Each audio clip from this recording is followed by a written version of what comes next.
গুৰেশ্বৰৰ গধূলি বজাৰত ধোঁৱাচাঙত উঠিল স্বচ্ছ ভাৰত অভিযান।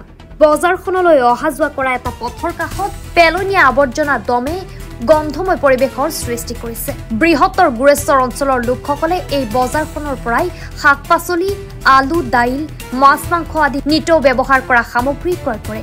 কিন্তু পেলনীয়া আৱৰ্জনা দমৰ পৰা ওলোৱা দুৰ্গন্ধই বজাৰখনৰ এটা অংশত অস্বস্তিকৰ পৰিৱেশৰ সৃষ্টি কৰিছে। ইয়াৰ পিছতো কোনো ব্যৱস্থা গ্ৰহণ কৰা নাই পৌৰসভাই।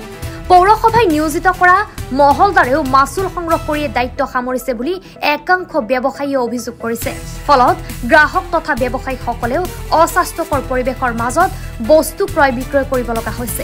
এনে পৰিস্থিতিত শীঘ্ৰে বজাৰখনৰ এই আৱৰ্জনা পৰিষ্কাৰ কৰাৰ ব্যৱস্থা গ্ৰহণ কৰিবলৈ পৌৰসভাক ব্যৱসায়ীসকলে দাবী জনাইছে। সমস্যাৰ সন্মুখীন মানে ইফালে মানুহ অহা যোৱা কৰি থাকে, এই ড্ৰেইনৰ ওপৰেদি ইয়াতে জাবৰ জোথৰ পেলাই থাকে।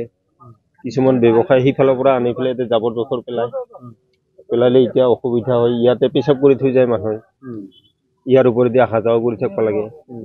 মানুহবিলাক কিমান আপ ডাউন কৰি থাকে, এইটোৱে আৰু অসুবিধা। ব্যৱসায় সমিতি জনাইছে না পৌৰ নিগমক ডিচি ছাৰে চাই গৈছে, একবাৰ চাই গেল, চাই যাই কিবা এটা ব্যৱস্থা কৰিব দিছে পৌৰ নিগমক।